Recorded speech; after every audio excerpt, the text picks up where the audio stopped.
Oui, le 4-2-3-1 avec Verratti, je pense que tout le monde est d'accord là-dessus. Qui à côté, qui pour le seconder? Plutôt un profil peut-être à la Krychowiak qui a plus d'aisance dans le jeu long, qui a un bon complément. Il y a Thiago Motta aussi qui est dans l'effectif et qui a été nommé très officiellement, entre guillemets, vice-capitaine du Paris Saint-Germain. Donc a priori, le bail est renouvelé. Reste le cas de Matuidi et moi je trouve que dans le profil à deux, il y a une ressemblance trop importante, il me semble, entre les deux joueurs qui sont des joueurs box-to-box, même s'ils ont après techniquement des qualités différentes. Entre Verratti et Matuidi ? Oui. Ah non. Entre Verratti et Matuidi. Sur quoi alors, déjà. Attends, Verratti, juste fini, après je te laisserai. C'est pas un box-to-box, Verratti. Mais c'est un joueur qui porte le ballon. Après, il a des qualités sur le jeu de balle. Il a beaucoup moins de profondeur que Matuidi.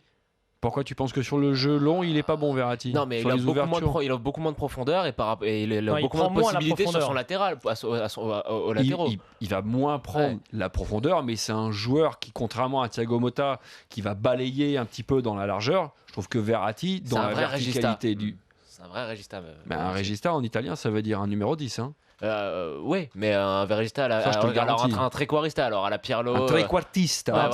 Ça veut dire un meneur de jeu un petit peu plus reculé. Effectivement, disons que Verratti est plus dans l'organisation, dans la qualité de passe, et Matuidi dans la verticalité. Dans la qualité, je suis pas d'accord avec toi, Jonathan. Dans la qualité de passe, comme dans la qualité à porter le ballon, Verratti est très très fort et Matuidi, il est un peu, voire complètement moins bon sur la qualité de passe, mais pour porter le ballon. Et les deux ont cette aptitude à aller box-to-box, alors qu'un Thiago Motta ne le faisait pas. Verratti non plus, il le fait pas. Qui ? Verratti ne le fait pas non plus. Moi, je trouve qu'il le fait.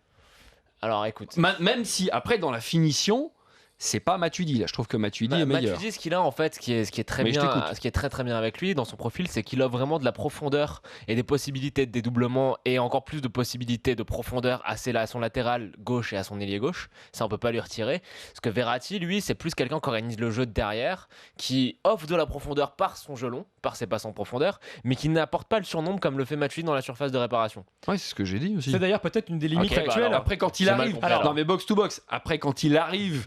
Sur la phase vraiment de concrétisation, il a marqué 2 buts depuis qu'il est au Paris Saint-Germain, un en Ligue des Champions, dont un de la tête contre Barcelone et un contre Metz, je crois. C'est la limite d'ailleurs de Marco Verratti. Il n'a pas cette efficacité de Matuidi. Selon moi, c'est d'ailleurs sa limite aujourd'hui, c'est qu'il ne marque pas assez, c'est qu'il ne se projette pas assez, c'est qu'il ne se rapproche pas suffisamment de la surface de réparation. Mais dans un système en 4-2-3-1, c'est peut-être pas ce qu'on va lui demander. Alors, dans un système en 4-2-3, moi je pense que si le PSG joue comme ça toute la saison, Matuidi, il n'a pas sa place au milieu. À la rigueur, jouer piston gauche sur le côté quand il faut bétonner, ou peut-être même, mais bon, il y a tellement de solutions. Il y a Maxwell Kurzawa, même latéral gauche. À la rigueur, ça serait plus adapté pour lui de jouer à ces postes-là sur une aile plutôt que de jouer dans le cœur de jeu. Dans un 4-2-3-1, qu'est-ce qu'on va avoir ? On va avoir un double pivot. Il va falloir quelqu'un qui reste devant sa défense, une vraie sentinelle. Krychowiak, qu'on voit dans cette. Adrien Rabiot qui a fait des progrès énormes, qui a remplacé Thiago Motta en Ligue des Champions au pied levé, qui a été très très bon dans ce rôle-là.